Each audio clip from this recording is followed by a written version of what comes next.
Well, hello everyone, and welcome here to Durham. Nick Anastas, Justin Gorham with you, getting set for the 2025 NHIAA Girls Basketball Division I State Championship game here at the Lundholm Gymnasium on the campus of the University of New Hampshire. Two of the best teams, two of the best programs, two of the best records of any squads you're going to find colliding here for the second time in less than 3 weeks. They met during the regular season finale when both teams were undefeated back on February the 21st. That was a game won by Bedford in Bedford by a final score of 60-53. The Lancers rebounded well and are 3-0 in this tournament after finishing the regular season at 19-1. Wins over South, Salem, and Windham to get to this point. Bedford now won 21 straight, including playoff wins over Central West, Exeter, and Concord Christian earlier this week. So anybody's guess in the rematch. Justin, both teams know one another very well, practice against each other, scrimmage against each other in the offseason, etc. So there's not going to be any feeling out process here tonight. I don't think so. That's what I found most interesting. These young ladies know each other very well. So if you work out during the summer, you play against each other during the summer. They've probably scrimmaged each other multiple times here during the year. Londonderry's only lost one game this year, and it was to Bedford by 7. So that game was led by Londonderry by 10 points at one point. And Bedford's able to kind of storm back, come back and win the game. But this is a team that I think can compete with Bedford. Bedford has the advantage with size. If you look at warm-ups back and forth, side to side, Bedford's bigger. So that could play a part rebounding-wise. And they have a lot of experience being in the final. This team was in the finals last year. And we have one girl who was a freshman, Melody McCarthy, whose sister Lana is in the stands, you said, plays at Purdue, who played a big part in last year's championship game as a freshman. Yeah, her older sister got into a little bit of foul trouble last year in the championship against Pinkerton, and Mel, as a freshman, helped carry the day for Bedford. She's had a great sophomore season this season, again helping Bedford to finish undefeated at 18-0. Of course, they also picked up a nice player in the offseason. That's Sarah Muir, the 5'8 junior, was a big part of that Concord Christian success last year. She faced her former teammates in the semifinals. That was a big Bedford win, 58-34, the final score there. That's a huge pickup and a huge loss for Concord Christian as well. And Concord Christian is not a big team. There's, a little on the smaller side, but they're just really well coached. When you lose some size, 5'8", comes to Bedford, that just gives Bedford one more player who has some size. All right, let's turn our attention to Sherm Chester, the public address announcer, as he recognizes the starting lineups.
broadcast today, as it always is brought to you by Beals Insurance Agency, with locations now in both Bedford and Londonderry. Whether you need home, auto, or business insurance, Beals Insurance will get you both the price and quality coverage that's right for you. Just call 603-471-9999 or visit BealsInsurance.com to request a free quote and start saving money today. Again, that's BealsInsurance.com.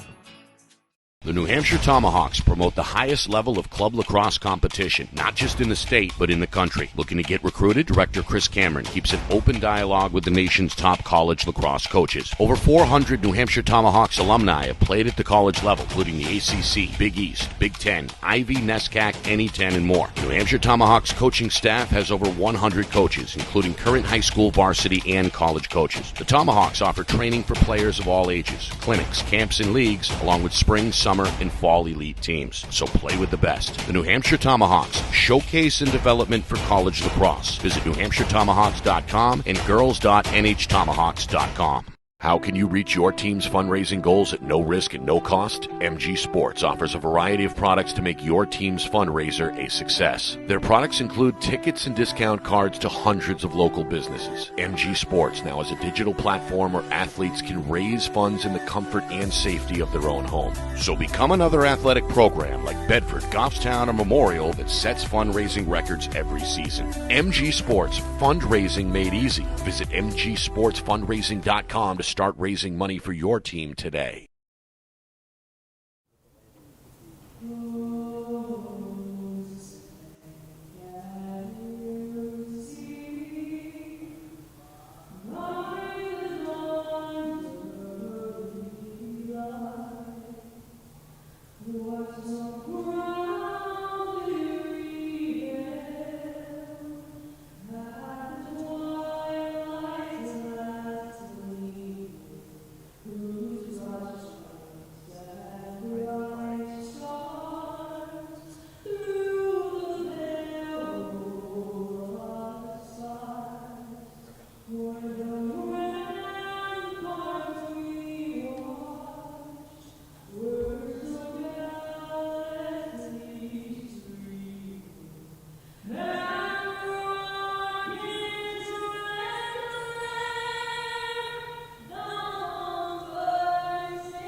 Well, an exceptional Holy mackerel. rendition of the national anthem by Londonderry Jr. Rebecca Sullivan. Man alive, that was good. Wow. Perhaps the best we've heard all season. Oh, by far. You got to start doing it. Just call her for every game and no more recordings. No, that's it. Just call her. Bedford and Londonderry, the rematch. These two teams unbeaten throughout most of the season. They met at the end of the campaign. Bedford won. They finish 18-0. Have not been challenged so far in this tournament under head coach Kevin Gibbs. The Bulldogs are seeking their fourth Division I championship in school history. Londonderry under John Doherty. They're back in the championship round since being crowned as back-to-back champs in 2015, so it's been a decade. They're also gunning for overall championship number 4 in Lancer history. And then a player named Eliza, I can't remember her last name, played here, I believe, from Londonderry. Outstanding player went in that championship 2-year run. Fun to watch, really fun to watch player. 3 officials, Andy Callahan, Dave Zwicker, and Ashley Ty, who is set to toss the jump ball. For Londonderry, it's Sammy Sullivan against Kate Allard of Bedford. The ball is tapped twice before it's secured in the backcourt by Bulldog freshman Ava Zink. Bedford hoping to get on the board first. On their opening possession, Londonderry opens up in a man-to-man defensively. Inside McCarthy, fades to her right, high arcing bounce, no, rebound and foul as Zink is able to crash the glass and draw contact. Yeah, we got dual Zinks and Ava and Annie out there. Zink is, I think that's Ava, right? 12, the taller of the two, good rebounder. 5'11" freshman trying to put Bedford on the board and does. Foul, by the way, against Londonderry's Gemma Murray. 5'7" sophomore. Bedford hoping to get off to a good start. Winners of 21 straight. Of course, they were champions last year with a blowout win over Pinkerton in this finale. 1 for 2 trip for Zink. Now Londonderry looking for their first points on their first trip. Bedford starting in a man. Shot by Sullivan may have been blocked. I think Allard got a piece for Bedford. Yeah, good block. Hands up and got the rebound as well. They're looking to kind of go inside early to McCarthy. The definitive size advantage. And there's an easy bucket. Good entry pass on the wing by Muir. Maybe got caught on a mismatch. If they do some screening and there's any switching involved, there's going to be a lot of mismatches inside with McCarthy on the block. 3-0 Bedford. There's Reagan Anderson, nowhere to go. Part of the senior heavy group. Jump shot for Murray, the sophomore. That's off the side of the iron. Rebound played off the bounce by Annie Zink. Looking to push for Bedford. Up the floor it goes. Allard. And now back up top. They're going to reset. This one a little too hot.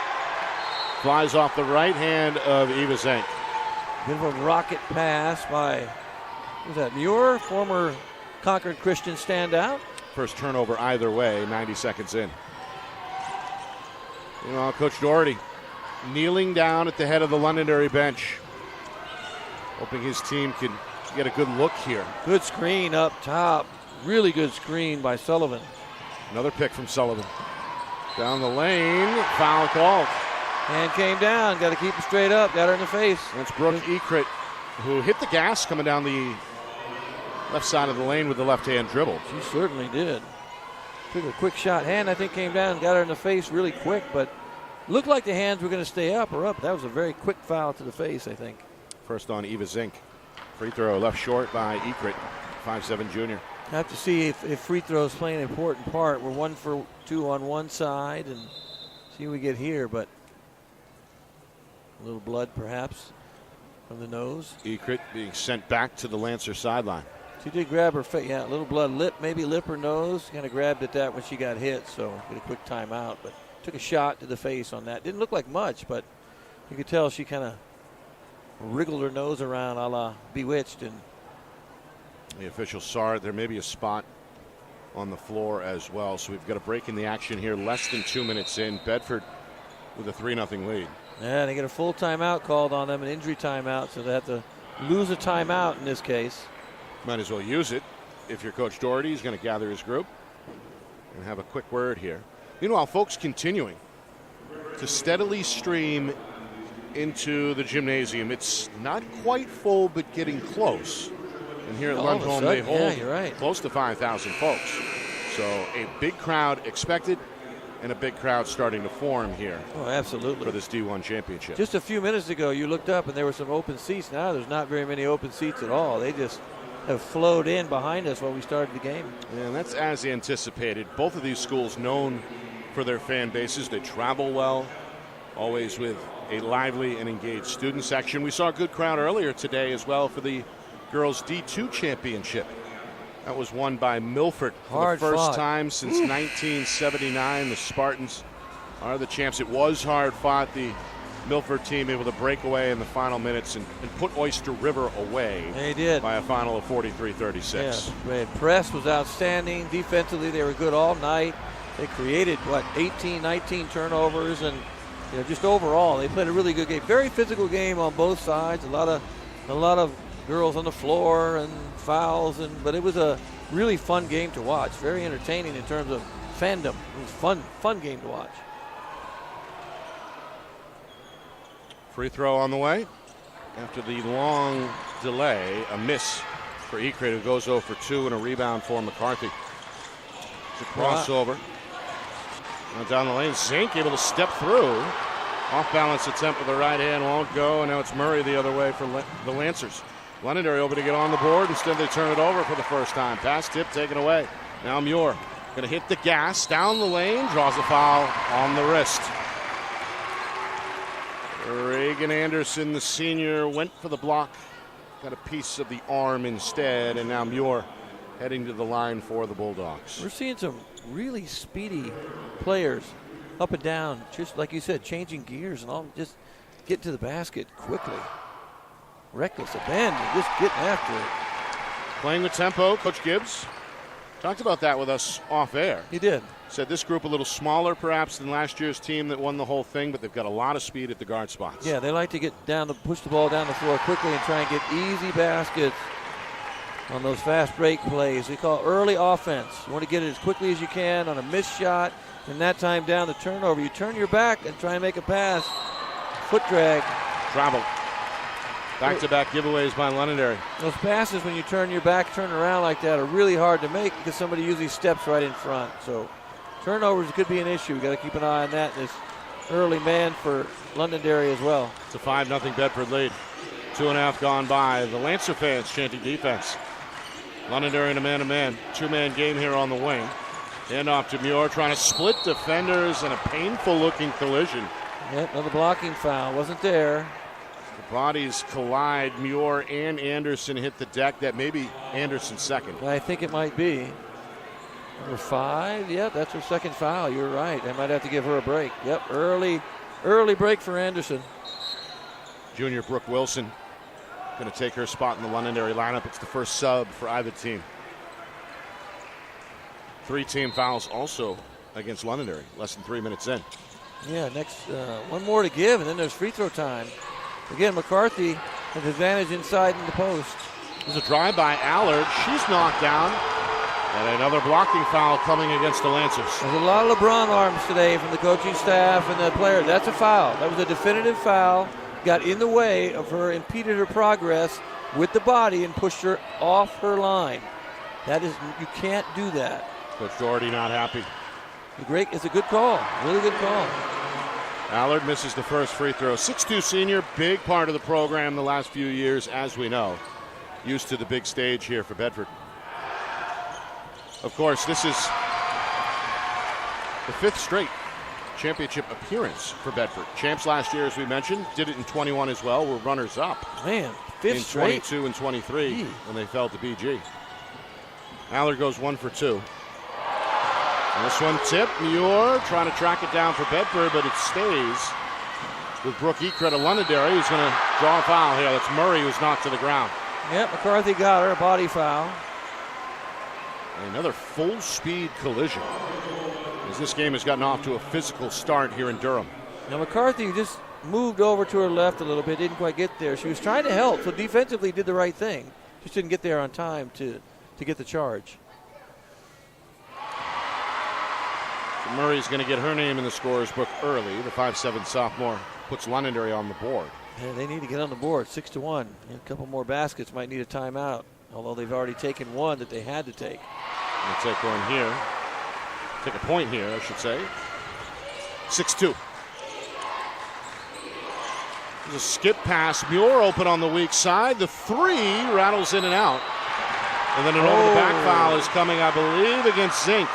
Is it Zink or McCarthy? Either way. I think they called that on Zink, Ava Zink. But either way, it's number 2 on whoever it was. So Zink, the freshman, hit with her second. She checks out immediately as Coach Gibbs goes back to the bench. Grace Wolf, 5'9 junior, checks in. That's not always a foul. When you can reach over the top and you have some length and you can take the ball from the top, that's not always a foul. You got to look for body contact and a push.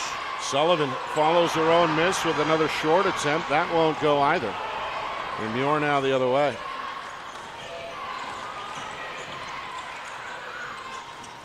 Muir for McCarthy, too high off her fingertips and out of bounds. Second Bulldog giveaway. That's some adrenaline. That's her second one that kind of got away. That's adrenaline. In the beginning of the game, adrenaline rush is there. Nearing the midway point, first quarter. Lancers looking for their first field goal. Trailing here 6-2. Bedford staying in a man-to-man. Londonderry running A lot of ball screens. Yeah, a lot of ball. They got to make sure they call those. Bedford teammates have to call those screens so the players don't get hurt. Giampa drops it inside, and Sullivan does the rest. The 5'10 junior getting to the spot she wanted. Meanwhile, this pass along the sideline is broken up by Ekrit.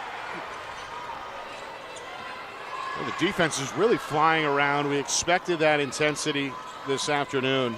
Absolutely. And you can see max effort really both ways. Oh, yeah. That's why we've had a couple balls kind of go odd places. Well, off the hesitation, this is Annie Zink. Oh, great change of direction. Wow. The junior showing off the handles there. Speed and directional change. That was a great move to the basket. 8-4 Bedford. When I watch some of these high ball screens, Wesley, if they're moving or not, those are tough screens to avoid. Ekrit, nice drive there.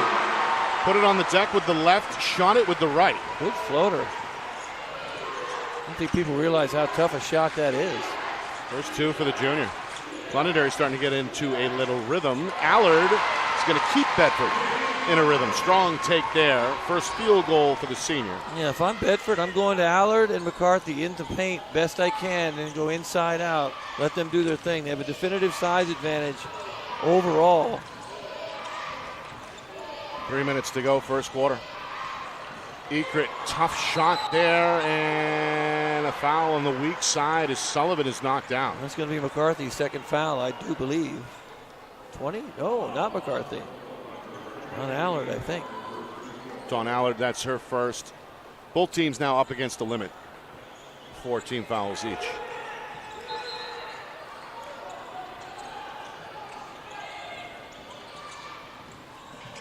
They tried to get a basket on the inbound play. They tried to set some good screens. They just weren't there. Sullivan going to attack. Allard missed the scooper. McCarthy the other way, and a carry is called as the dribble got away from the sophomore. A lot of turnovers early. 4-3. Bedford early. Usually don't have this many turnovers this early. But again, I talked about adrenaline. This is kind of the beginning of the game. We're only about 5.5 minutes in. You've got to kind of get through this, work through it. Second quarter, you're going to be better. You're going to be calmed down. It'll be a better, more controlled game. Here's Murray, driving kick. Ekrit ready to fire. The three is short. McCarthy has it for Bedford. Bulldogs want to run. Long pass slapped away. Good hustle getting back by Ekrit to break up the Bedford break. Good, definite, because they are looking to run, trying to get, send somebody, get a rebound and go. You can even afford, if you're Bedford with that size, to send somebody early. As soon as the ball goes up, let them take off, go run to the basket. Both teams have looked to push. Bulldogs have played with the lead. Scored the first 6 of the contest. Lead here 10-6 as we close in on 2 minutes to go first quarter.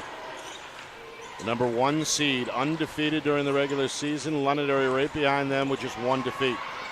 Down the lane, and McCarthy draws the foul. Good left hand. Offhand for her. Good left hand. Foul goes against Brooke Wilson of Londonderry. It's a tough shot. Junior Jazz checked into the lineup for the Lancers a moment ago. That also puts Londonderry over the limit with 5 team fouls. So here is Mel McCarthy. Of course, that last name made famous over the last few years by her older sister Lana, who was in the crowd today. Standout. Yeah, former player of the year in the state of New Hampshire, and now playing for a Big 5, Power 5 program in Purdue. Also a volleyball standout. I think she was a player of the year in volleyball as well. Well, McCarthy 0 for 2 is.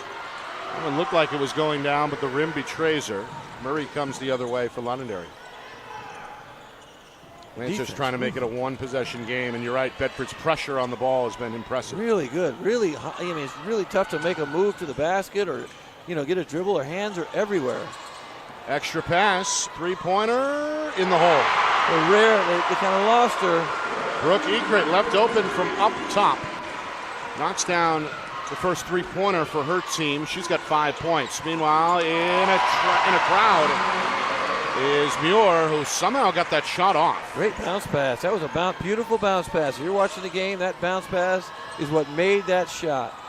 Muir's first field goal doubles her point total from 2 to 4. Closing in on the final minute, opening frame. See, hands everywhere. It's incredible. Londonderry can tie with a 3 here. Giampa. Well, Murray behind the back frees herself up, but a wild shot is off target. That's Back a tough over to the shot. Bulldogs. I don't know if people realize that's a tough shot. Really tough shot. And it was deep. Might have been a three. She might have been behind the three-point line, that shot. Just a tough shot. Pull up like that quick with a defender right pretty much in your face. Bedford wants breathing room. Trying to double their lead with a three. Allard leaves it short, and now it's Sullivan the other way. Lancer's going to slow it down as the center brings it into the front court herself. Now hits the gas off the crossover. Left hand, no, but a foul. Another strong one-on-one take for the 5'10" junior. And also is number 2 against Allard, so one of Bedford's leaders. Some early foul trouble. And both teams are now in the bonus for the final 30 seconds. You have to give her a break for at least the 30 seconds and maybe a couple minutes of the second quarter as well. It's been an unfriendly rim for both teams in this first quarter at the free throw line as that one rolls out for Sullivan. Meanwhile, Allard is out. Coach Gibbs goes to the bench. We get a look at Bulldog sophomore Ella Allard replacing Kate. Meanwhile, a 1-for-2 trip for Sullivan. And it's a 2-point game. It's pretty good when you can put one Allard in for another Allard. You almost know what you're going to get. One's a little bit more size, but in terms of skill level, Coach Gibbs knows what he has skill level wise. He knows who matches up pretty well with Londonderry. They both do. Both these teams know who they match up with well, what they can do to take advantage. Meanwhile, Muir bounce pass, kicked out. Allard, they're going to wave it off. Get a 3-second the violation. dreaded 3 seconds. 5th Bedford turnover of this first quarter. So Londonderry holds up.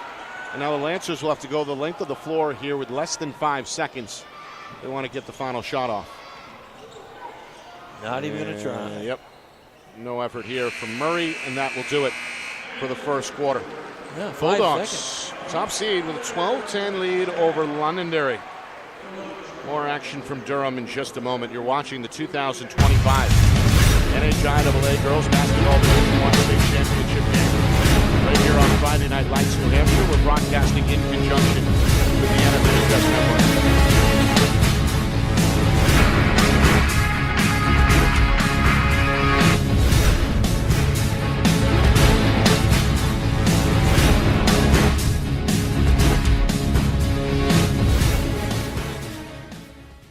Our broadcast today, as it always is brought to you by Beals Insurance Agency, with locations now in both Bedford and Londonderry. Whether you need home, auto, or business insurance, Beals Insurance will get you both the price and quality coverage that's right for you. Just call 603-471-9999 or visit BealsInsurance.com to request a free quote and start saving money today. Again, that's BealsInsurance.com.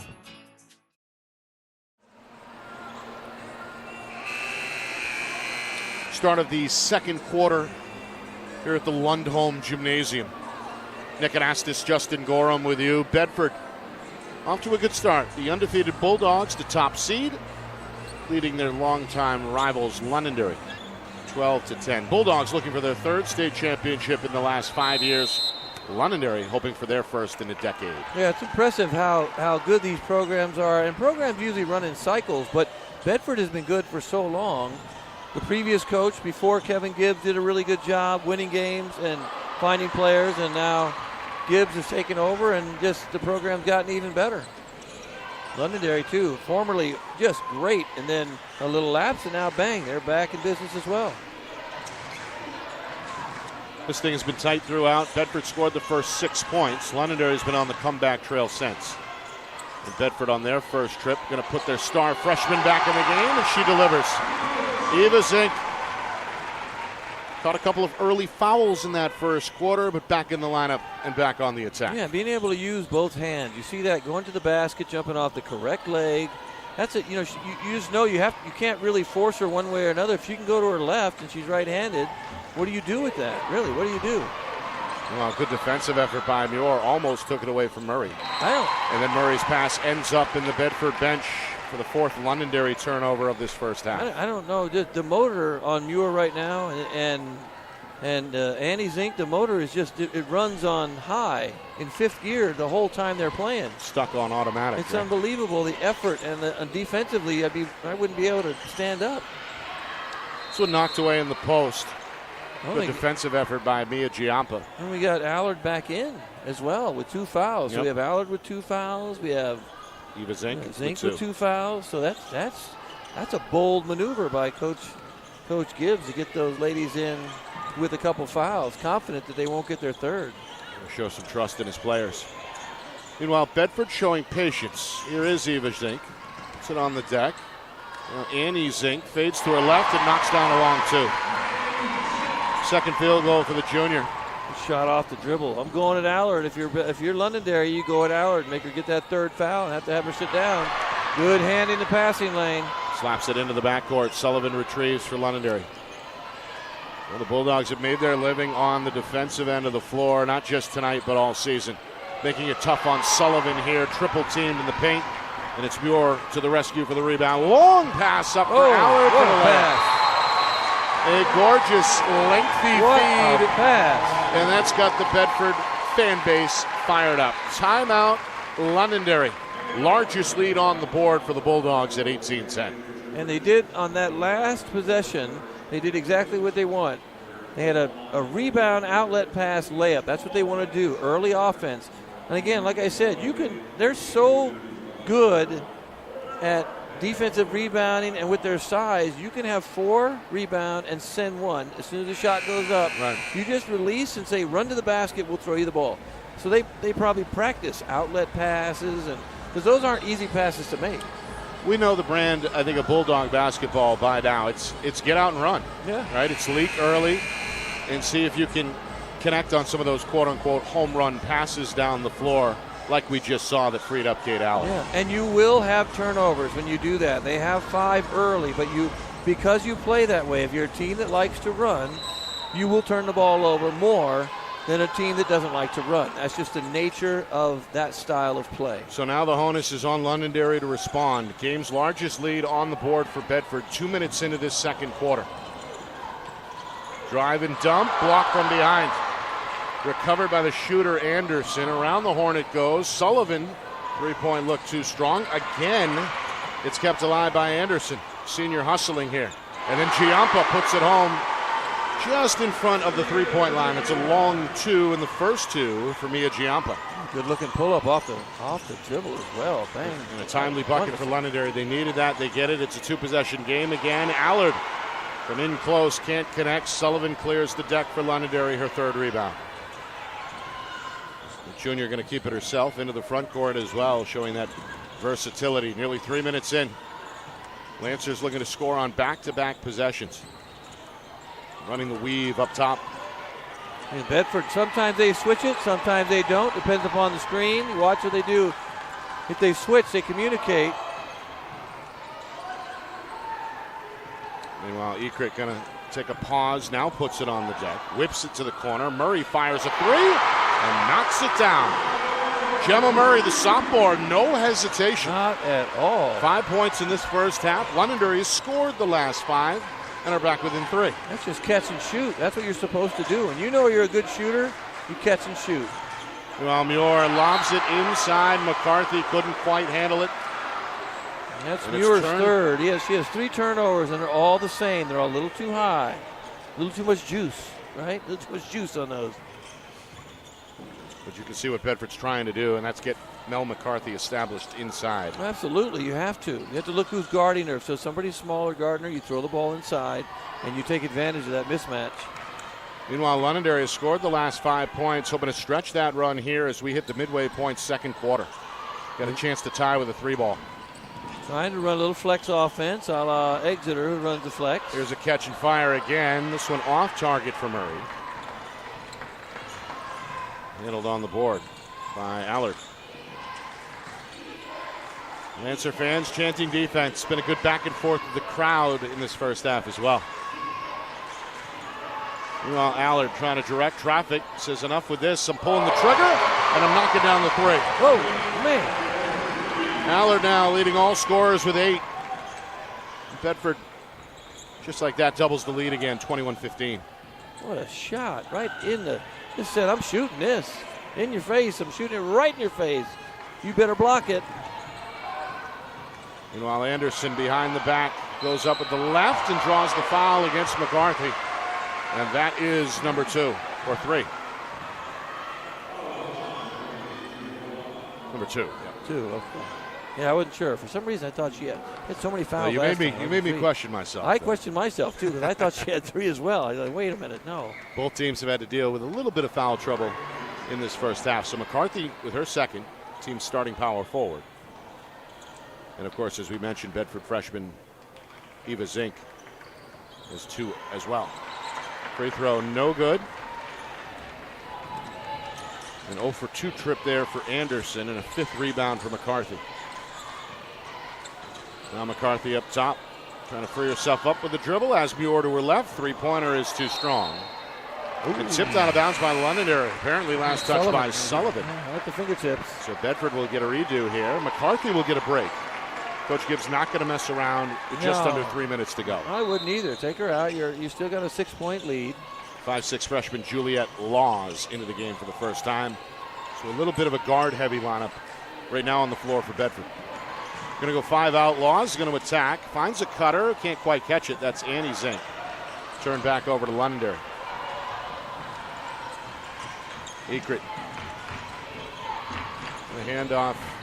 And now foul is drawn by Murray. Good heads-up play. May have leaned in a little bit. A little too aggressive on the bump. Yep. Drew the bump. Bump results in the first foul against Annie Zink and the second team foul against Bedford.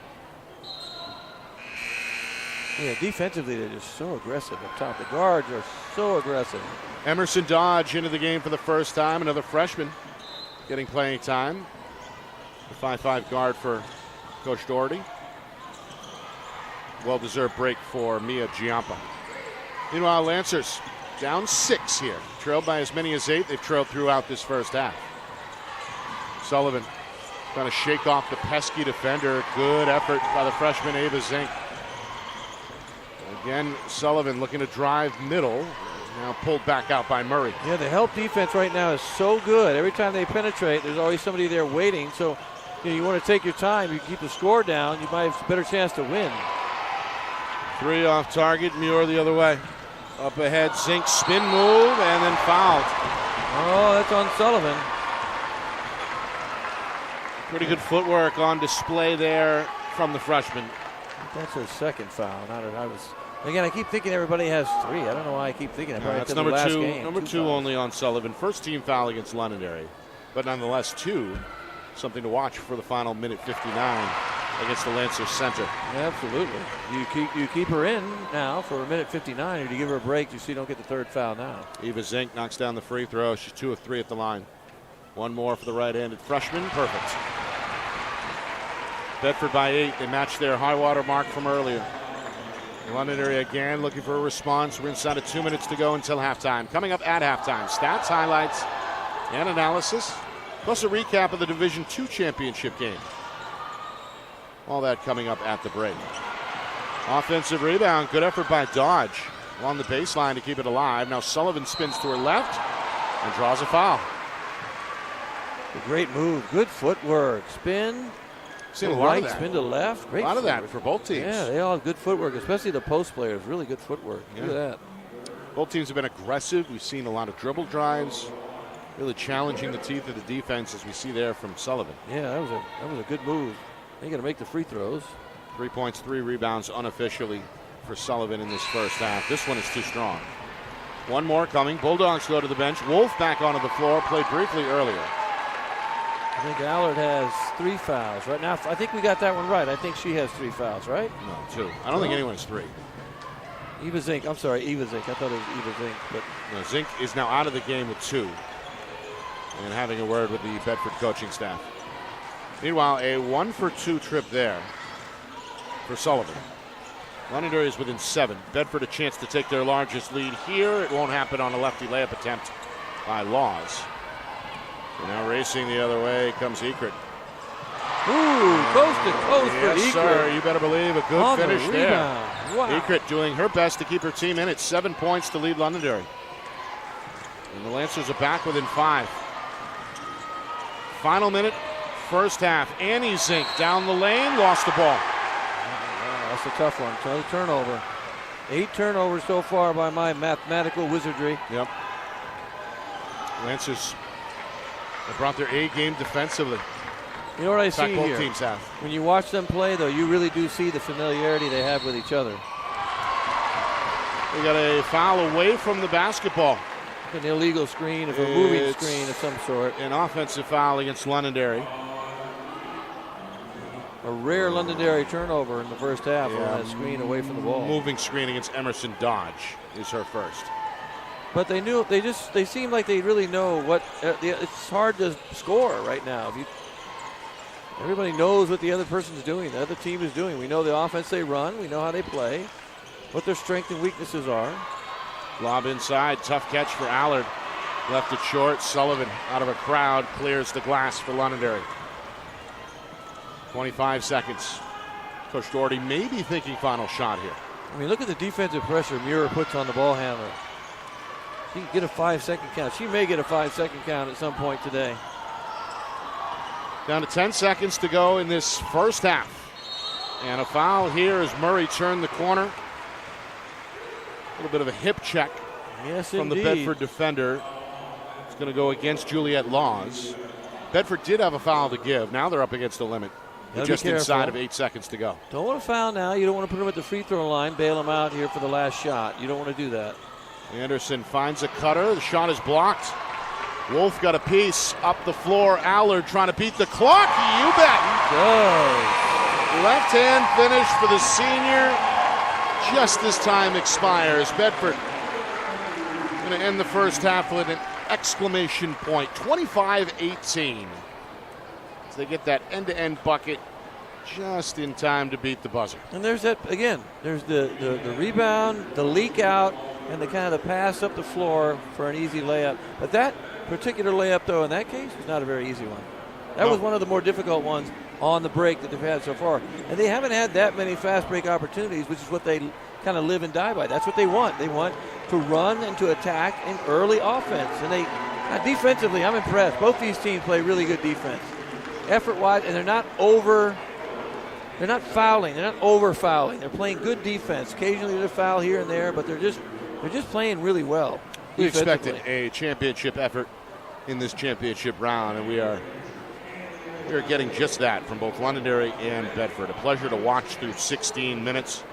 Bedford hoping that they can get it done one more time to finish undefeated and take home a championship for the second straight season. Londonderry will look for adjustments, and when we come back, we'll preview not only tomorrow's action on the boys' side, but full recap of this first half, and a look back at this morning's contest between Milford and Oyster River in the D2 girls final. Yeah, what a contest that was. Which was a thriller as well. Big contest, big game. A lot to get to in just a moment. Halftime here in Durham. Bedford leading Londonderry 25-18. You are watching the 2025 NHIAA Girls Basketball Division I State Championship game. Right here on Friday Night Lights, New Hampshire. We're broadcasting in conjunction with CNN.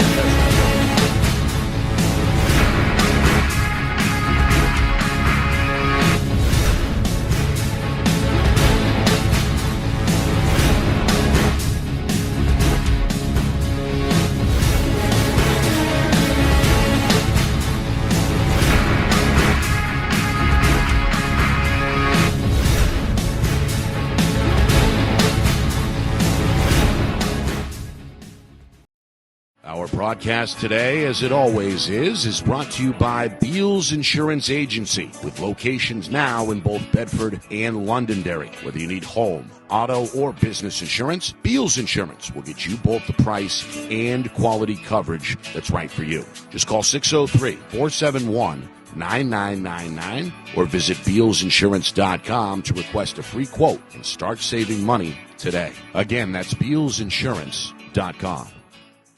The New Hampshire Tomahawks promote the highest level of club lacrosse competition, not just in the state, but in the country. Looking to get recruited? Director Chris Cameron keeps an open dialogue with the nation's top college lacrosse coaches. Over 400 New Hampshire Tomahawks alumni have played at the college level, including the ACC, Big East, Big Ten, Ivy, NESCAC, NE10, and more. New Hampshire Tomahawks coaching staff has over 100 coaches, including current high school, varsity, and college coaches. The Tomahawks offer training for players of all ages, clinics, camps, and leagues, along with spring, summer, and fall elite teams. So play with the best. The New Hampshire Tomahawks, showcase and development for college lacrosse. Visit NewHampshireTomahawks.com and girls.nhtomahawks.com. How can you reach your team's fundraising goals at no risk and no cost? MG Sports offers a variety of products to make your team's fundraiser a success. Their products include tickets and discount cards to hundreds of local businesses. MG Sports now has a digital platform where athletes can raise funds in the comfort and safety of their own home. So become another athletic program like Bedford, Goffstown, or Memorial that sets fundraising records every season. MG Sports, fundraising made easy. Visit mgsportsfundraising.com to start raising money for your team today. Halftime here in Durham, 25-18, Bedford out in front of Londonderry. As we get set for the third quarter, Nick Anastas, Justin Gorham with you. A good one so far between the top two seeds in this Division I state championship. The Bulldogs looking for back-to-back titles in their third championship in the last 5 seasons. Londonderry on the hunt to recapture the crown for the first time in a decade. Bedford never trailed in that first half, led by as many as 8. Balanced approach on the offensive end. Kate Allard is the high scorer at the midway point with 8. The senior looked good, had the buzzer-beating layup just before halftime, and Londonderry has been led by the junior guard Brooke Ekring, who has a team-high 7 points at halftime. And I have to say, I am most impressed. If you guys are watching at home, you should be most impressed with the defense. Bedford's defense has been outstanding, especially at the guard front. They've been able to just sort of hound the guards and make every shot that Londonderry takes difficult. Every shot. And then, again, the teams are very evenly matched because they know each other so well, but Bedford liking to run, they have 8 turnovers, and Londonderry has 4. So the turnover battle right now is being won by Londonderry. Free throw-wise, 4 for 10 for Londonderry. That may end up being a problem. And then 6 for 10 for Bedford. So we'll see what happens in the end in terms of free throws and turnovers. But right now, Bedford, that defensive front, wow, outstanding. Both teams took the basic approach in terms of defensive strategy in that first half. Half-court man-to-man, do we expect anything different? Yeah, nothing tricky. Nothing tricky. I'm curious, though. Will one team maybe come out and try and surprise with a little full-court press or a zone press, something a little bit different? Maybe Londonderry, if they get behind by, pardon me, they get behind. I went Peter Brady there for a minute. If they get behind by more than maybe 8 or 10, do they decide to press? Live look here at press row. It seems like the media presence has grown every season for the last handful of years. Good to see the support from all corners of the state here for these young athletes. And, of course, the stands are packed as well. Nearly 90% or so full as we begin this second half. It's been fun. It's been spirited. As we begin this third quarter with a Londonderry takeaway, a good defensive effort by Anderson, able to jump into the passing lane. Now it's Giampa for 3, trying to cash in from straight away, couldn't do it. And now Muir the other way for Bedford, but a travel on the catch is whistled against McCarthy. So another Bulldog giveaway, their 10th turnover so far. That's sometimes a very difficult catch to be made by anybody. Taller players usually have a little trouble with those kind of plays down the floor. Meanwhile, Zink able to jump in front of that pass and knock it away. That was almost a pick 6 for a layup. So the Lancers try and crack the code here, hoping to make it a 2-possession game. They whip it inside. Sullivan dips the shoulder. Left-hand shot is poked out. Now Muir wants to run for Bedford. Bounce pass for Eva Zink. Stops. Back to Muir, who's hammered. Hacked over the shoulder. The junior on the way to the free throw line. Chance to put Bedford out in front by their largest lead. Man, I can't believe she's only a junior. She's going to come back next year defensively. Man, she is phenomenal defensively. Big part of that Concord Christian program, and what they have done over the last few years, remarkable in its own right. Undefeated champions in Division 4, undefeated champions the next season in Division 3, Yes. then the year after that, unbeaten and champs in D2, and then this year, their first Incredible. year in Division 1, they go 14-4 before bowing out in the semifinals when Bedford knocked them out the other night. And you got to, like, if they would have had, if Muir would have stayed, how much better they might have been. But they just lack depth. They just don't have enough players. They don't have a JV program, freshman program. All these other big Division I schools have those programs. Big JV teams. I mean, look at the benches, and then the JV teams are 10 to 12 deep. Right. Meanwhile, foul here goes against Sarah Muir, her first. So one team foul each way, and free throws coming for the right-hander, Brooke Ekrit, who led Londonderry in that first half with 7 points. Can't cash in here as the Lancer woes at the stripe continue. Yeah, those are big. Championship games that can be won just on the smallest margins, and those are usually free throws. Just 4 of 12 now after those two end up short. Meanwhile, Bedford up 8. That matched the high water mark from the first half. Lob it inside. McCarthy, left-hand finish. Great pass, good finish. McCarthy, 4 points, 6 rebounds. And Got great positioning there down wonderful. low. And you know what you have to look at, too? She passed the ball, Muir passed her the ball as McCarthy was coming to. Meanwhile, Sullivan able to split the lane there, right-hander. Good move for Sullivan, good finish. 6 points now for the junior. But you have to make that pass as the player is coming to the ball, not when they get there. If they get there, you give the defense a chance to arrive and make the stop. This one gets Good away call. That's a tip. from Muir. That's a good call. Ball should be going the other way, or staying here, I believe, on the tip. Officials originally ruled it Londonderry ball. Well, now we're going to have a third official on the tip ball, I thought. Andy Callahan, Dave Zwicker, and now Ashley Ty getting involved in the conversation. Maybe a jump ball? Oh, okay. Going to change the call. He was pretty sure of his call. He really was confident he saw it. So Well, they didn't change the call. That's the original call. Yeah, if he saw it, that's the original call. He was confident he made the call. I'm sure he saw it better than we did, no doubt. 11th Bedford giveaway, but they're going to get it right back. Stolen by Annie Zink to the rim. Stripped on the way out. Has a trailer. It's Allard. The 3 is short. And then Sullivan able to wrestle it away off the bounce for Londonderry. Wild sequence there. Meanwhile, to the 10, left-hand layup won't go for Murray. Muir trying to power out of a crowd. Dribble gets away from her. McCarthy with it, swooping right-hand shot, no. Now Murray the other way for Londonderry. Up the floor, Giampa. Across the lane for Anderson, can't track it down. Back and forth we go, and now Bedford's Annie Zink going to pump the brakes. Ooh. I think I missed a lot of stuff right there. I don't think I got all the rebounds. I don't think I got all that was way too hectic for me. I was having too much fun watching it. 3 minutes in, third quarter. We got a foul here. And again, it's Annie Zink in the act. He was trying hard to get a free throw on the last play, I think, and that time she is able to draw the foul. First trip to the line tonight. You see the foul on Giampa, her second. Easy call right across the arms. You see longtime head coach Kevin Gibbs hoping to bring home the 4th trophy in school history this afternoon. Undefeated during the regular season. That included a season finale victory over Londonderry. That's impressive because they haven't been open that long, really, if you think about it. They've been open about, 18 years now, I think? So, 17 years? And the boys team's in the finals tomorrow. That's just an impressive sort of run. Yes, I believe you're right. This is the 18th season of existence for Bedford High. Champions on the girls' side in 2013, 2021, and again last year. Pull-up jump shot for Ekrit won't go. This one rolls out of bounds and will stay at this end. Last touch by Bedford.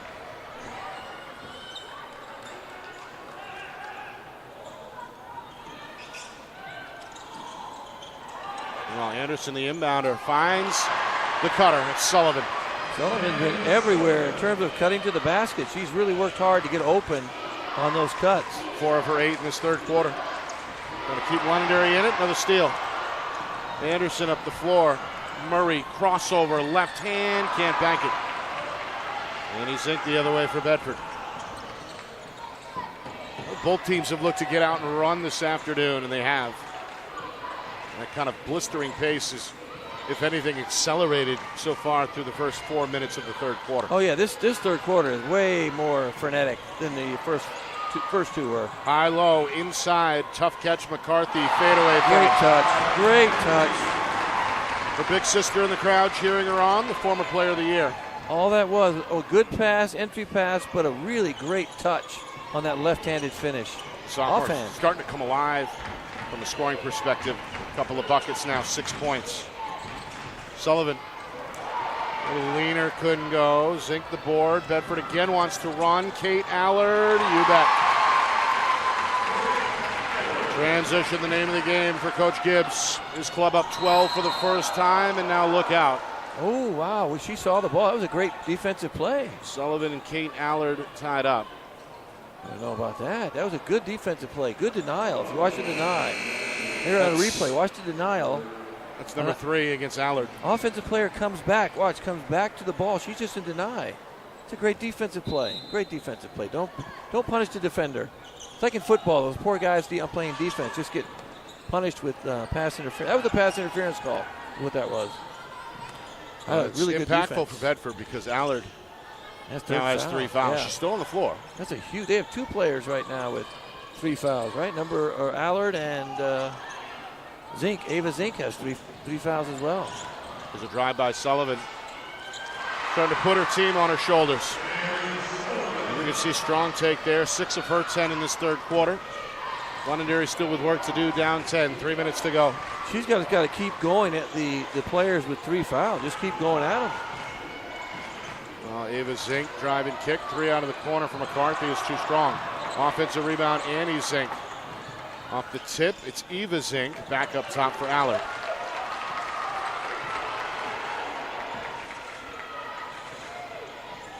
Meanwhile, foul here as Muir got the step and created the contact with the defender, Ekrit. He's lightning quick. Ekrit is equally as quick. Right. So they're just going back and forth. Just it's quickness versus quickness. It's the first on Ekrit. And the third Londonderry team foul. 2 on the other side against Bedford. Meanwhile, Muir pretty good at the line. 4 of 5. 6 points in this one. 6 rebounds. And as we talked about, that defensive on-the-ball pressure has been outstanding. It's been phenomenal.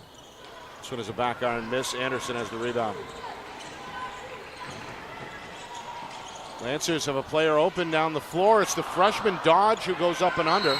Anderson keeping it alive, and a foul on the way down to the floor is going to be called against Bedford. I think she just fell down. Let's take another look, but I thought she just fell down. Eva Zink. That is number 4. Justin, you mentioned a moment ago she had 3. There's number 4. That's a big one. That's a big foul. She's going to be replaced in the lineup by Juliet Laws. So Bedford in some foul trouble. Collectively, Kate Allard still on the floor with 3. Meanwhile, Sullivan continuing to bang down low for Londonderry. Going to earn another trip to the line. She's just going after it every time in the paint. She's getting good shots. Those are great shots, and most of them have gone in. Foul against Laws, her second. And that puts Bedford up against the limit with their 4th team foul. Whoever guards her, they just foul her. She's just so good offensively and strong, and she really just goes up through the defender, and you have to almost call a foul every time. Just led the way for Londonderry in this third quarter. 8 points in the frame, a dozen in the game. And again, Londonderry trying to scratch their way back into it, down 9 as we approach 2 minutes to go, third quarter. Neither team is strayed away from that defensive philosophy of man-to-man. Down the lane, left hand finish for Juliet Laws, the freshman. Practice veteran rotation. Now has her name in the championship scorers book. Yeah, another good drive to the basket. Yeah, they have her guarding Sullivan. That's a shocking mismatch inside if you can get the ball in there. I mean, maybe they feel she's a really good defender. Plus, she's not in foul trouble, but that's a mismatch inside. Here is Sullivan. Underneath, inside out, 3-pointer Ekrit is short. And And a jump ball called along the baseline. I think that's going to stay here. Good job by the 5'5" Dodge to tie up the 6'2" Allen. I saw that. I'm like, oh, all right. Good job. She's got some hops, Nick. Some hops. Good hustle play. She's giving good minutes off the bench. Absolutely. They've had the girls that have come in off the bench have contributed immediately as soon as they've come in the game. For both teams. They don't come in and just stand around. They all contribute. They've all gotten baskets or rebounds or stops or something. So you're playing 7, 8 girls, and they're just all contributing, all of them. Skip pass. Wow, big skip. Londonderry showing patience here. Now a blow-by move by Anderson. Leaves it in the lane for Dodge, and she's fouled from behind by Muir. Yeah, that's only her second foul, thank goodness. And the foul trouble, if you look at the fouls numbered right now in the game, there's just quite a few people with a number of fouls. It's the second on Muir. It's 10 fouls up in the game right now. 10 fouls been committed by the players on the floor for Bedford. A lot of whistles, especially in that first quarter. Been a physical game as expected. Two longtime rivals meeting in the championship match. They were undefeated, kind of had an eye on one another all season. Both came into that season finale at 17-0. Bedford won on their home floor. While a 1-for-2 trip from Dodge. And now a timeout on the floor. Somebody up there screaming, Nick, who's not going to be able to talk tomorrow. I bet there's a few folks who may have some sore throats tomorrow. It's been a very loud, very spirited back and forth contest, as expected, as we talked about. Not only two of the best basketball programs when you talk about Bedford and Londonderry, but two of the best fan bases. And that includes parents, students, all supporters. So yeah, I agree. No surprise here. We're at about 90% capacity at the Lundholm Gymnasium. Bedford has led throughout by as many as 12. Right now a comfortable double-digit lead, a 10-point advantage, 37-27. Just over a minute to go, third quarter. Starting to get to that point in the game where I'd imagine the coaches have one eye on the clock. Yeah, at this point, with just over now correct. 9 minutes of regulation remaining. So now you have to make some decisions on the possibility of pressing. Because if you're down 10, which they are now, Londonderry's down 10. So if Bedford gets up by 12, 14, then Londonderry's going to have to do something a little bit different defensively. You're going to have to trap. You can't play zone. I mean, well, you could, but Bedford could just hold the ball and just finish the game off unless you come out and play man. So hopefully Londonderry has a couple tricks in the bag that Coach Doherty can use to maybe create some chaos on the other end. And right now, they're, like I said, look here, they're playing zone, but if you're Bedford, you can just kind of hold the ball. They turned the ball over that time because they don't think they were ready for the zone, but which, you know, is their 13th turnover, which is not good, but again, they run. Both teams have been exclusively in the half-court man look defensively, but a 2-3 zone out of the timeout there by Londonderry. Well, quick shot. They're going to rule this out of bounds on the baseline.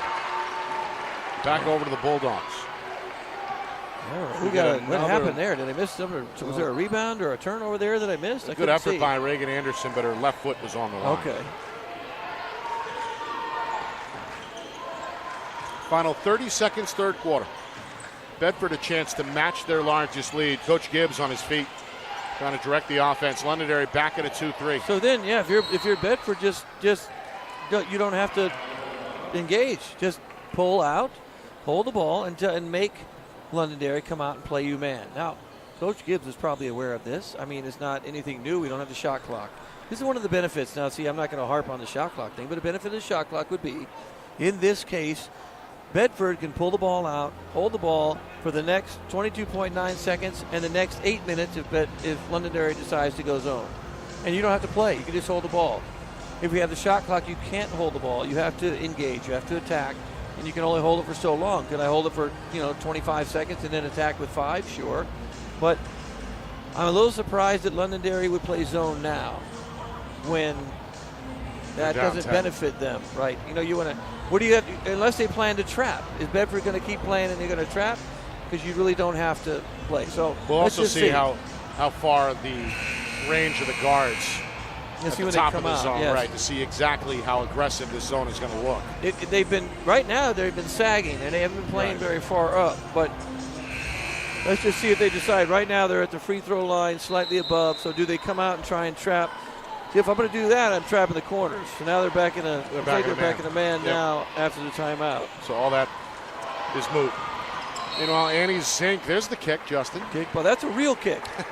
She tried to kick it, see? Yep. The other ones are unintentional. You let them go. I know it's hard. People, they never do. No one ever. NBA's, college, they never let them go. But you should. Meanwhile, the lob from McCarthy, taken away by Anderson, who's played well defensively. She's trying to control the dribble. It sprays back out up top with 4 seconds. One time, a buzzer beater. Wow, look Another at that. time off the glass. Egret. Woo, look at that. That was a great last second buzzer beater. Able to match what Bedford did just before halftime by going window to end the third. It cuts the Bulldog lead to 8. Will it be enough? 8 minutes to go, an 8-point gap. Somebody's going to leave with the trophy when we come back. Fourth quarter on the other side. You're watching the 2025 NHIAA Girls Basketball Division I State Championship game right here on Friday Night Lights, New Hampshire. We're broadcasting in conjunction with the NFHS Network.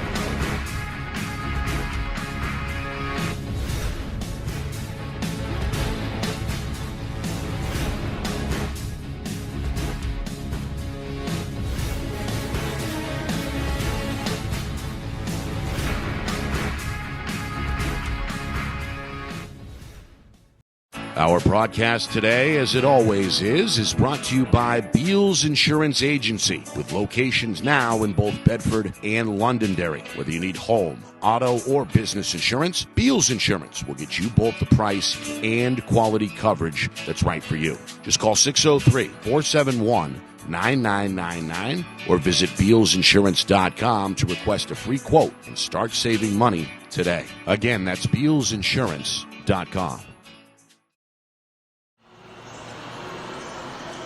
Well, down the stretch we go. 8 minutes remaining, regulation. Bedford out in front of Londonderry, 37-29. Nick Anastas, Justin Gorham with you. It's the 2025 NHIAA Girls Basketball Division I State Championship game right here on Friday Night Lights, New Hampshire. We're broadcasting in conjunction with the NFHS Network. Earlier today in Division II, Milford captured their first championship since 1979 with a win over Oyster Redford. Bedford trying to do it for the second straight year, and the third in 5 seasons. If they can get across the finish line today, they have not trailed yet this afternoon and have not lost all season. Anderson the other way, sets up a shooter in the corner. It's Giambo, knocks it down. I'm going to leave her open. Giambo, the senior, found her spot. Catch fire 3 cuts Bedford's lead to 5 at 37-32. She hasn't had a lot of wide open looks, but I'm not leaving her open. It's got the Lancer fan base fired back up, even the bench chanting defense. This one ends up in the backcourt. Was it tipped? Yes, it was. Okay. Yes, it was. It'll stay with Bedford. Bulldogs led by as many as 12. That was back in the third quarter. They have not trailed. They've scored the first 6 points of the game, never looked back. But Londonderry has not quit. They're back within 5 for the first time since the opening minutes of the second quarter.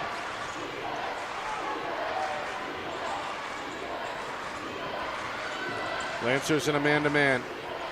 Kate Allard, 10 points for Bedford. Picks up the dribble. Back out to the freshman Eva Zink. Skips it over to her sister. Excuse me, that's Muir on the catch. McCarthy calling for it inside. They throw it to the sophomore. Double team. Inside out, extra pass, now back inside, and a foul on the catch. Good ball movement. McCarthy had a mismatch inside. That one right there, she could have gone up. A little jump hook right in the middle. Basket.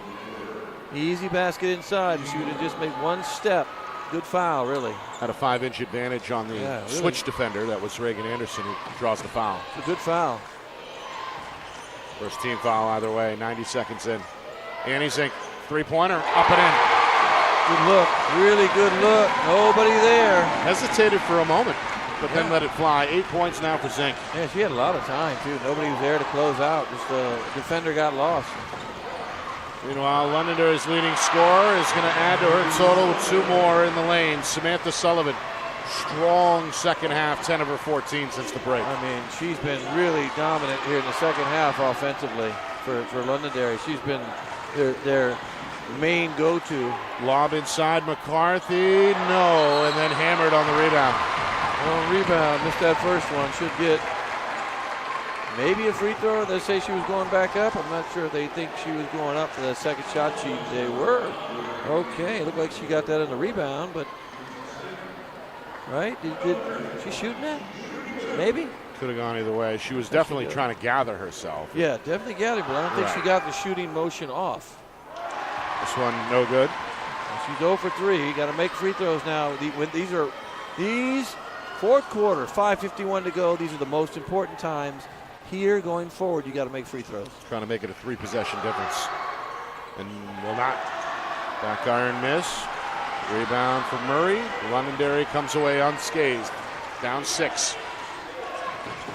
Coach Doherty on his feet. Bedford still in a man-to-man defensively. That's been the look throughout. Good switch. See, sometimes they switch and sometimes they fight over. Sullivan into the lane, left hand, no, but a foul. I think that's Muir reaching in, that got caught, hand in the cookie jar. Able to split defenders off the dribble. And Sarah Muir now has 3 fouls. It's one of those times, too. Sullivan has been going to the basket, driving to the basket. They help defense in the second half on the backside for Bedford. Hasn't been quite what it was in the first half, which is why she's getting layups. 15 points now after that made free throw. She's also just knocked down 4 in a row after a 1 for 3 start at the line. She's on fire. Again, on fire. Second half, she's been on fire. Shouldered the Lancer offense, the junior. Basket after basket. Going to leave this one short, but there's Ekrit on the rebound for Londonderry. Second chance points perhaps on the way. Down 5, trying to make it a 1-possession deal, and they will. Sullivan off the crossover, uses the window. What a move. And Londonderry, after trailing by as many as 12, seemingly just a moment ago. Oh, that was close. That was close. You had 1 foot floating 3. over. Now, close, but the right really call. Really close. 3 minutes gone by, fourth quarter. You know Londonderry, coach, what he wanted. We saw him react to that. Pick and pop from Muir, you bet. Sometimes you just know when it's going in. You can see it from right here. That ball was going in. High archer. Yeah. Ready to watch. True. Sarah You can just see it. Former standout at Concord Christian, now hoping to be a part of this Bedford championship team. This one in and out of the hands of Giampa and turned over. The Lancers have done a pretty good job taking care of the basketball, but that one may be a case of the player taking their eye off the ball. Yeah, but that was a tough pass, too. A really hard, high pass. Speed, just hot. Those are the kind of passes Muir threw in the first half that got away. The second half, she hasn't thrown any of those passes away like that. She's been kind of keeping them down a little bit, not too much adrenaline, not too much juice on the pass. McCarthy giving room in the corner. The sophomore can't cash in, but there's Ava Zink on the rebound. Zink trying to protect the ball. Well, Coach Doherty wanted to travel, and now Ava Zink is hammered. I was trying to watch the action underneath. I didn't really see a travel. Maybe Nick, you might have seen something. I think it was on the McCarthy catch prior to the start of the replay, but either way, we see the foul there. Hard foul given by really Giampa, her third. So it's a 5-point game. Ava Zink will make it 6. She knocks down the first free throw for Bedford. Her first point since halftime. She now has 6 in the game. Freshman stepping up. They have so much to look forward to even next year. This one no good. Murray tracks it down for Londonderry. Up the floor. Ekrit is fouled. This is all done. That's it for her. That's 5. And I believe you're right. The freshman may have just fouled out. She even said to her teammate, I'm done. Little off balance there, trying to get back in transition. Runs into the player. Yeah, I don't think she wasn't trying to foul her, just kind of lost her balance. Ball went to a weird spot. She had to get there. So Coach Gibbs going to look up and down the bench, select a replacement for his standout freshman. Yeah, and why not? Go with another freshman. Yeah, 5'6". she played well. Juliet Laws, who has given good minutes off the bench today. She's guarding Sullivan at some point and spent time guarding Sullivan. Good effort by the freshman Allard as well. So it's a 6-point game at the midway point, fourth quarter. About the closest these two teams I think have ever been. I mean, other than the 10-point deficit Bedford had and they came back and ended up winning the game, this is as close as they've been at the end of a game like this. You're referring to the regular season finale. Sorry about that. Yes, the finale. Where the Lancers led by as many as 10. Meanwhile, this one's stolen by Muir. Across the lane to Andy Zink. That's taken away. Good defensive effort there by Murray, and then a bucket at the other end for Giampa. End-to-end action for Londonderry. It's paying off for the Lancers. They're back within 4. Closest Londonderry has been since the early minutes of the first half. We're right there. And a foul here. It's on the perimeter. It's a body foul against Murray. Too much hands. Just too much. Too much bumping. Too much. Well, that's the 14th foul against Londonderry. So they've got to watch it. Bedford only with 2. One of those things that people don't realize. When I say arm's distance away, the reason I say arm distance away is if I get closer, if you're a defender and you get closer than arm distance, I'm going by you. Right. I mean, maybe not me anymore, but you might go by. Yeah, but I can't go by. But see, you get that close, you take advantage of that. You go right by them. They can't stay in front of you that way. Arm distance away, you get a buffer. You have a chance to get there, get a hand up, stop the shot. And Muir into a crowd. Do we have a foul? Travel. The officials are going to talk it over, and you're right, it is a travel. This Lancer defense starting to put the clamps down on Bedford here in this fourth quarter. It's allowed the team to get back in the game after trailing by as many as a dozen earlier in the second half. Yeah, the defender had her hands up, didn't really move much, and the travel occurred. Got a little bit off rhythm. That's all about rhythm, and she just got off. Keep an eye, Sullivan going to the basket. Then the go-to player for Londonderry, short little jumper won't go, and there's Laws in the corner. Tracking down the loose ball for Bedford. Hang on. We have a timeout from Coach Gibbs. Good timeout call. Trapped in the corner, couldn't get the ball out. Almost got knocked out of bounds. You saw that, right? Sullivan, after the miss, almost knocked her out of bounds. The Bedford player, who I couldn't see with a number, who had the ball in the corner. It was Laws. Laws. Almost knocked Laws out of bounds. Reminder, a lot to get to after the game. Don't go anywhere. Trophy presentation, which is always fun. The distribution of the first and second place medals. And, of course, exclusive live interviews courtside with the winning team. So, all that coming up. And more. After the game. 43-39. Bedford trying to do it back-to-back for the first time in school history. It would be their third state championship win in the last 5 seasons. Londonderry hoping to end a 10-year drought with their 4th championship in school history. Something has to give over the next 257. What do we have here? We have a press. We do. For the first time, Londonderry going to stretch the floor defensively. Man, full court. Yep. You leave the inbounder alone, and you guard the middle of the floor. And now they have to get open. You got to set good screens. Nobody on the inbounder. And get to the ball.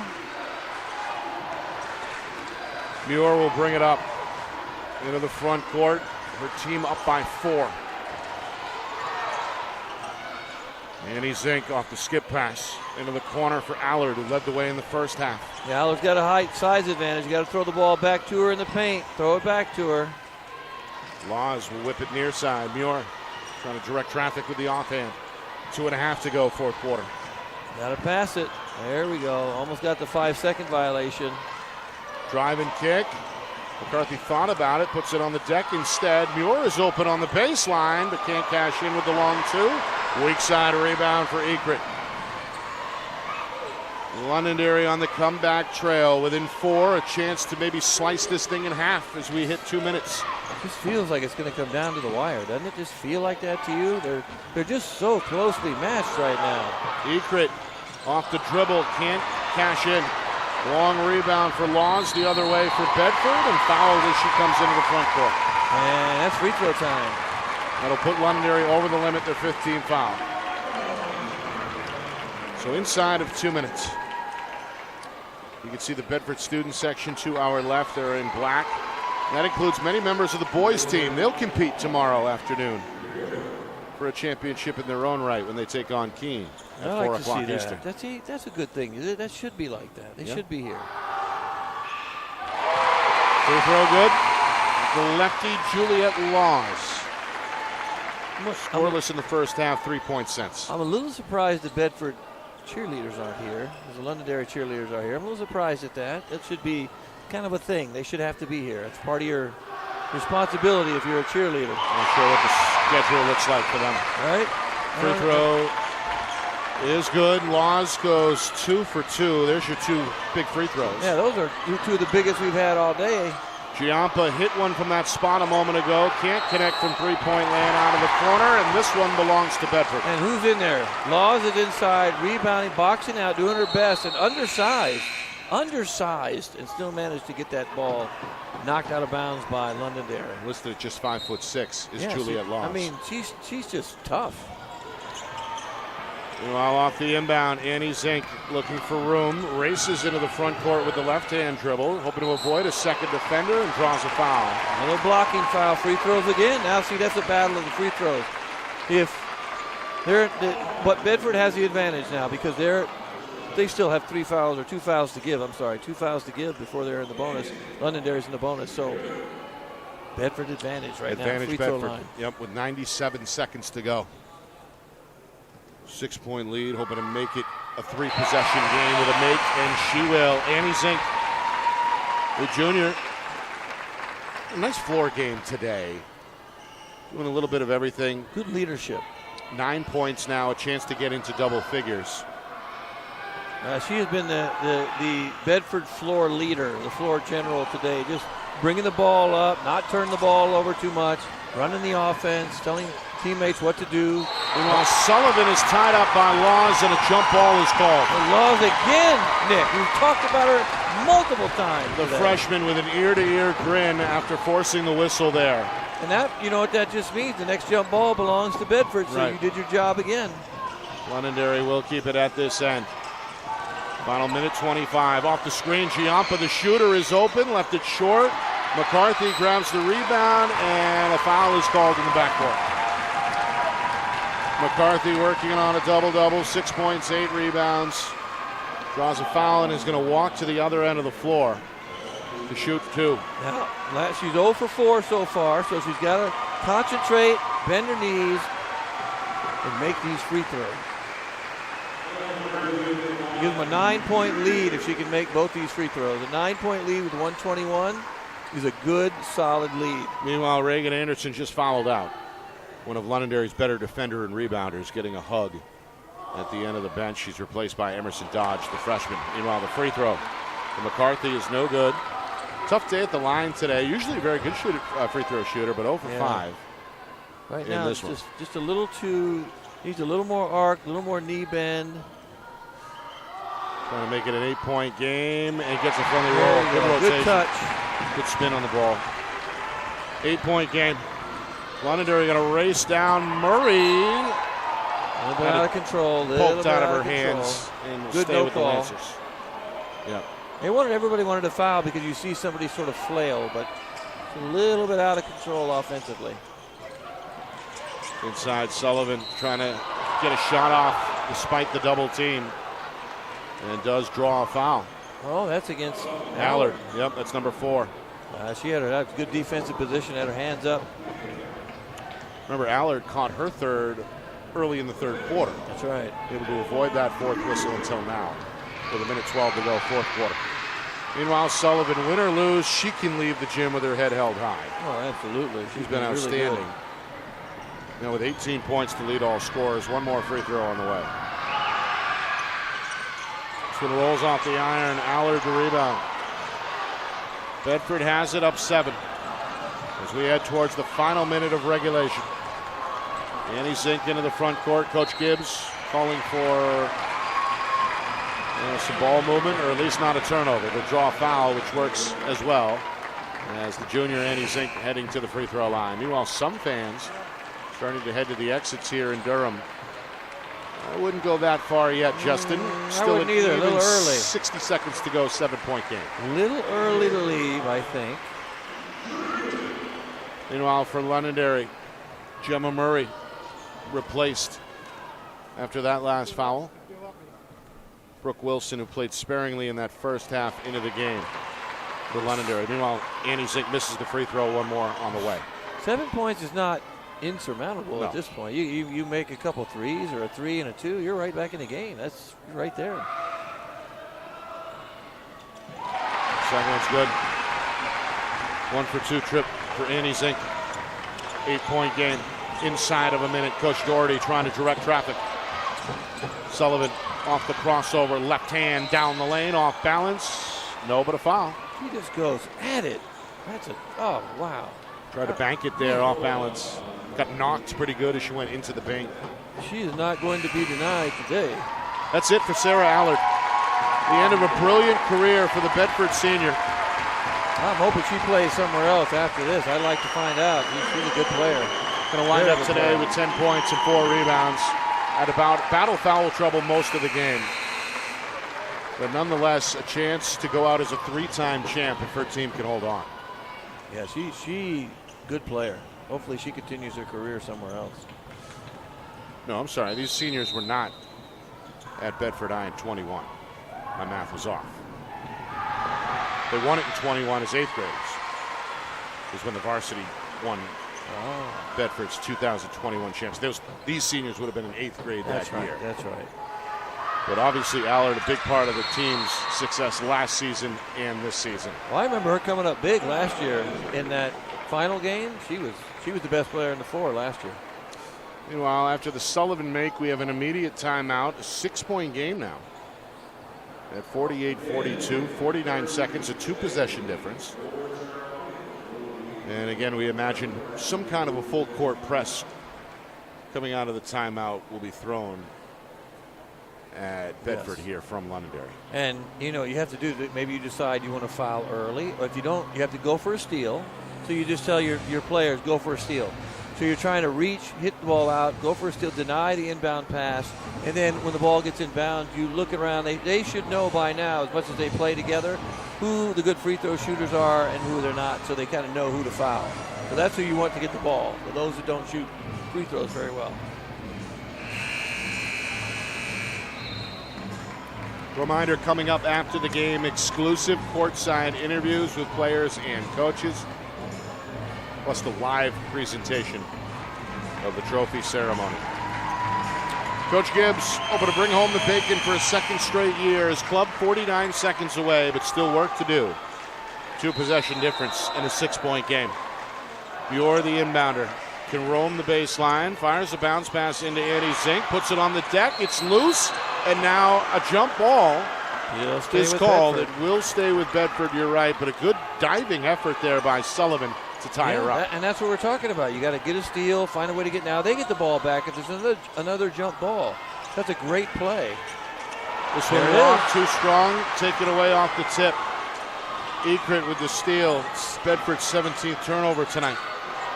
We're down to 35 seconds, and we have a timeout from Coach Doherty.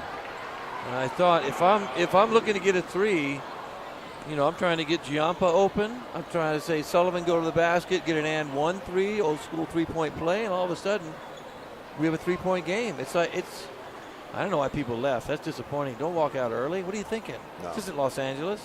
Stay here. It's been a fun one. Bedford has led throughout. They led by as many as 12 back in the third quarter. Londonderry has come back within 3 since. So it's been a bit of a game of cat and mouse with Bedford out in front, but we knew that these players were going to give 32 minutes of effort no matter what the score. And one thing people don't realize, it's hard to beat a team multiple times. Yeah. As many times as these guys have scrimmaged each other, I'm sure Londonderry's beaten them in a scrimmage and home scrimmages they've had, summer league type stuff. It's hard to beat a team 2-3 times in a row. I don't care who you are. It's just hard to do. Especially in just over 3 weeks. Yes, it's really difficult. Out of the timeout, Londonderry down 6. We're down to 30 seconds. Got to get a quick shot. Taking too long. Sullivan off the drive, lost their balance, avoids the travel. Baseline drive for Ekrit, and a foul near the rim is going to come against Bedford's Juliet Laws. They lost quite a bit. What did they lose? Was it 34 seconds were on the clock, or am I way off by Just over 14 seconds, but 14 seconds in the end, they do get a pair of free throws here with just under 21 seconds remaining. Yeah, and Ekrit's 0 for 4 tonight, so hopefully she can knock these two down at the end. There's one. Foul against Laws is her third. Ekrit now in double figures with 10 points for Londonderry. So again, another steal. I made free throw and a steal. All of a sudden, 1-point game. On the three, get a three. Let's 4-point game right now. In it comes. Annie Zink trying to avoid the double team with a dribble. Up the middle for Laws. Wide open is McCarthy. Going to pass on the layup. And instead draws a foul in the corner with 12 seconds remaining. In that case, you should have shot that layup. They got to shoot the layup, the 2-footer, because it's better than the free throws opportunity. You shoot the free two, and then you sprint back, because the clock's going to keep running. Now you stop the clock, and if she misses the free throws, hit a three, it's 47. You got to shoot the layup. McCarthy has struggled at the line today, as we talked about, 1 for 6. But makes it when it matters. That looked good. That was the best looking free throw she shot all night. With no hesitation either. She's now hit 2 in a row. And Coach Gibbs, I think, told her she should have shot that layup. So just be aware of the clock. Everybody's young here. How about 9 points and 8 boards for Mel McCarthy? Bedford by 6. Londonderry just about out of time. Down to 5 seconds. Into the corner. Giampo, one last 3 attempt. Too strong. And for the second straight season, the Bedford Bulldogs are the champions of Division I. They go undefeated. And they bring home the bacon by a final score of 50-44 over Londonderry. It's the 4th state championship in program history. That's impressive. That's and an impressive you see team. a shade of a smile on the face of the stoic Kevin Gibbs as he watches his team celebrate. He does do a nice job. He coaches with that even-keeled mentality. He doesn't get too overexcited. He doesn't get underexcited. He stays right in the middle. He doesn't yell at girls. He's not a screamer. He doesn't overreact. Like when Mel didn't take that 2-footer at the end, he told her, shoot the ball next time, shoot the ball. He didn't scream at her. He just told her. And that's kind of how people of this era like and need to be coached that way. When I played, they'd grab you, throw you around, kick you, scream at you, whack you in the head, didn't care. And then it morphed into, just coaching differently. Kids respond differently. And I think he's done just such a good job of that program, taking it to the next level, a winning program, and just a program that other people aspire to be like. Yeah, they're the standard at this point for sure. Having now played in 5 straight state championship games. Who's done that? Has anybody done that?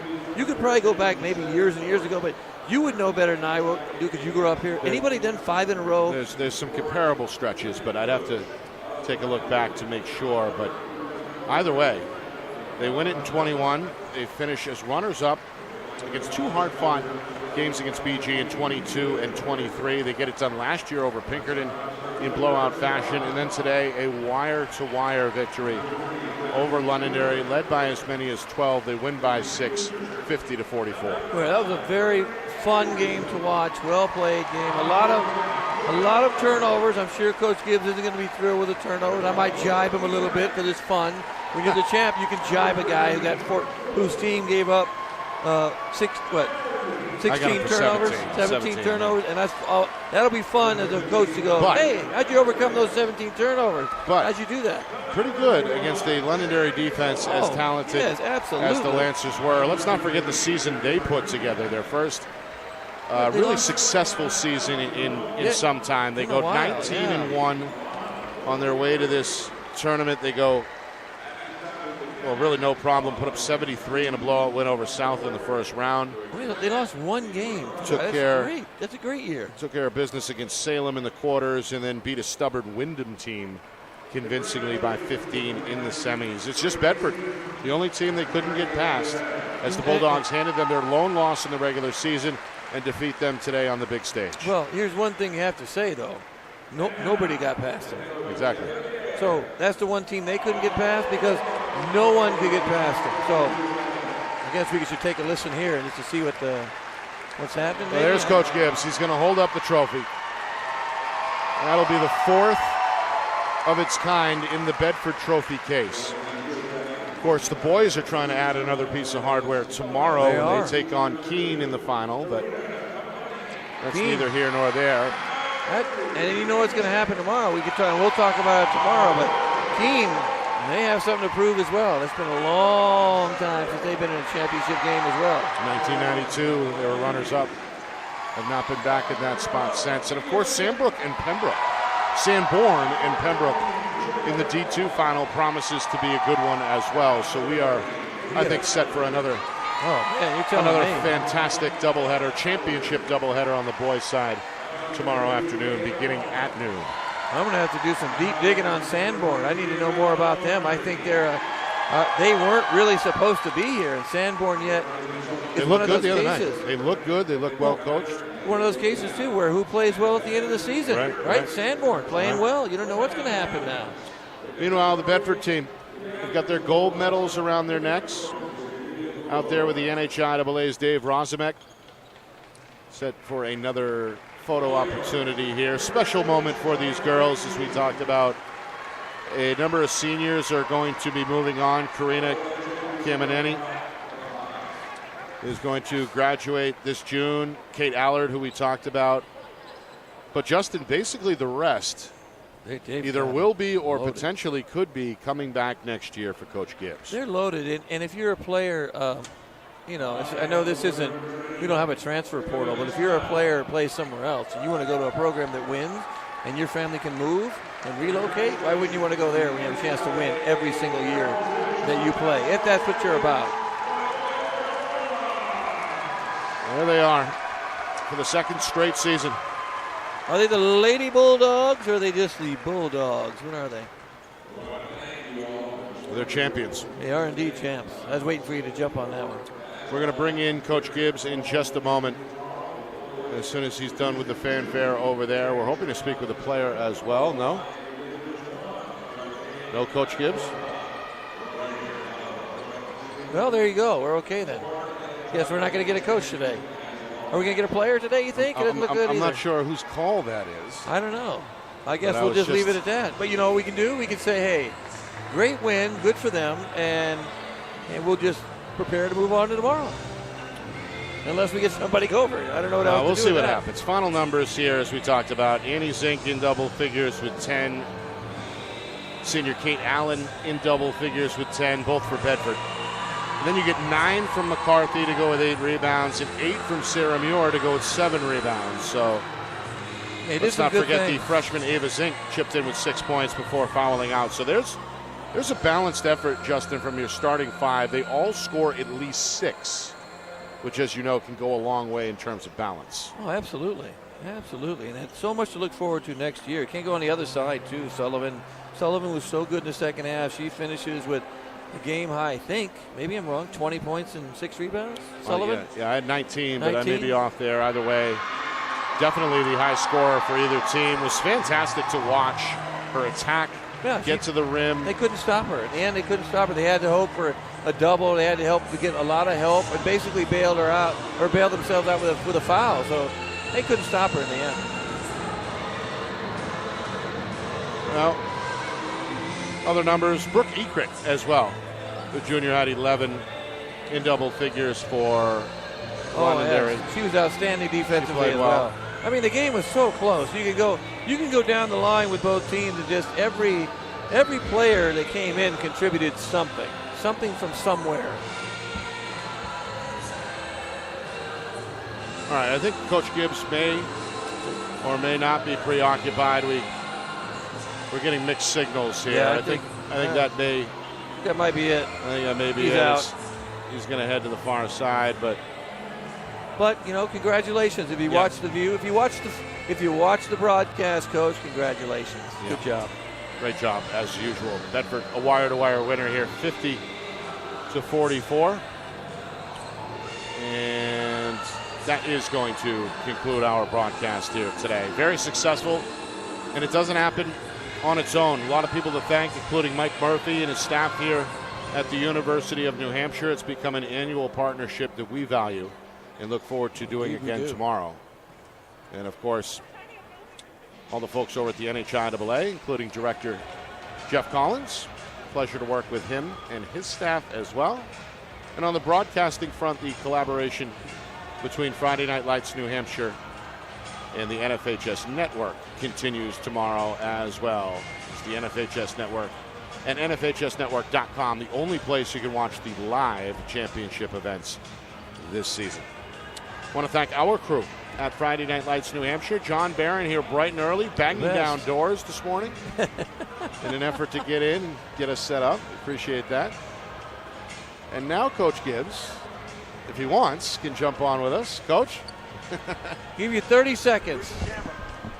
Either one. So we'll get Coach Gibbs. Coach, I know you got 1,000 people pulling you in 1,000 different directions. Yeah, we'll go kind of quick. Yes, we'll be quick. I appreciate it. First of all, put it into words, Coach. An unbeaten season, you go back-to-back. What are you feeling right now? Elation. There's a word I haven't used in a long time. Yeah. But happy for them. You know, we say it all the time. They don't play for us. We coach for them. It's the smartest group of kids I've ever had the opportunity to coach. A lot of the calls they make themselves. The halftime talk, they had it all figured out by the time we went in there. It's a smart group of kids, and I'm happy for them. We never talked about our record the whole year. They still haven't talked about it. It's out of their minds. They just want to go out and play and win. Sorry about my voice. No, you're good. Yeah, it's okay. Very workmanlike approach for sure. Coach, one major senior going to depart. That's Kate Allard. What can you say about her?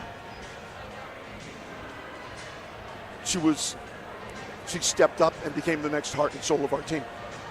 It was Lana, and it was Kate. And we have kids ready to step into that role for next year. They've already been prepping for it. It's a culture.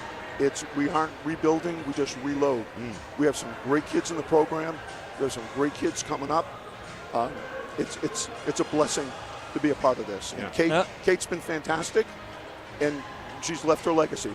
That Lana left to her. I only have one question. How hard is it to beat a team like that you see all the time, that you play tough games against in the summertime, in the fall, whenever you play them? How hard is it to beat them yet again that many times? How hard is that? Coach Doherty and I talk every day. We help each other prep for games. We share film. Our kids play together.